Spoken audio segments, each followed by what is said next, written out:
শোক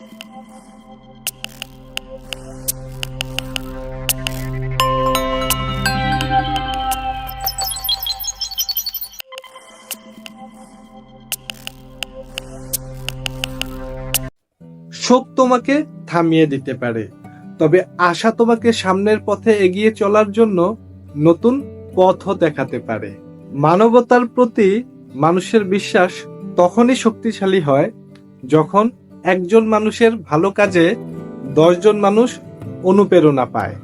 আসসালামু আলাইকুম, আমি ফয়সাল হক। ফয়সাল ইন ফোকাসে আপনাকে স্বাগতম। ফয়সাল ইন ফোকাসের ফেসবুক এবং ইউটিউব চ্যানেল যদি আপনি এখনো সাবস্ক্রাইব না করে থাকেন তাহলে এখনই সাবস্ক্রাইব করুন এবং আমার পাশেই থাকুন। চলে আসি মূল গল্পে। ভদ্রলোকটির নাম ছিল আরিফ। পেশায় তিনি একজন ডাক্তার ছিল এবং তার বয়স ছিল 35। তার কাজ ছিল মানুষের সেবা করা, যেহেতু পেশায় সে একজন ডাক্তার। তবে গত কয়েক মাস আগে একটি সড়ক দুর্ঘটনায় তার স্ত্রী এবং সন্তান মারা যায়। তিনি নিয়ম করেই প্রতিদিন রোগীদের দেখত, কিন্তু তার নিজের বেঁচে থাকার কোনো আগ্রহ ছিল না। এভাবেই চলতে থাকে দিনকাল, এভাবেই চলতে থাকে মাস, এভাবেই চলে যায় বছর। হঠাৎ একদিন রাতের শিফট শেষ করে আরিফ যখন খুব ক্লান্ত অবস্থায় তার চেম্বারে বসেছিল, ঠিক সেই সময়তে একটি নার্স তার হাতে একটি চিঠি দিয়ে যায়, যে চিঠিটি তার একটি সাবেক পেশেন্ট তার জন্য রেখে গিয়েছিল। সে সাবেক পেশেন্টটির নাম ছিল মিতা। মিতা একজন ক্যান্সারের রোগী ছিল। সে মারা যাওয়ার আগে তার ডাক্তারকে তিনি এই চিঠিটি লিখে যায়। চিঠিতে লেখা ছিল যে, ডাক্তার সাহেব, আপনি খুব ভালো মনের একজন মানুষ।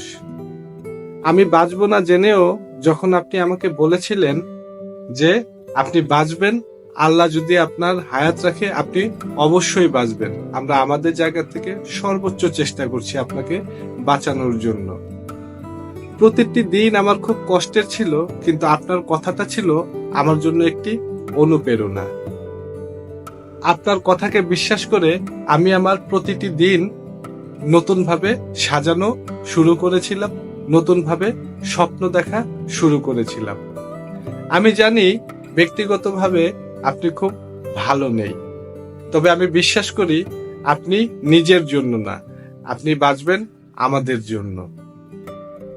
আপনি আমাদের সেবার মাধ্যমে আপনি আপনার জীবনের নতুন একটি দিক খুঁজে পাবেন। মিতার এই চিঠিটি পড়ার পর ডাক্তার স্তব্ধ হয়ে গেল।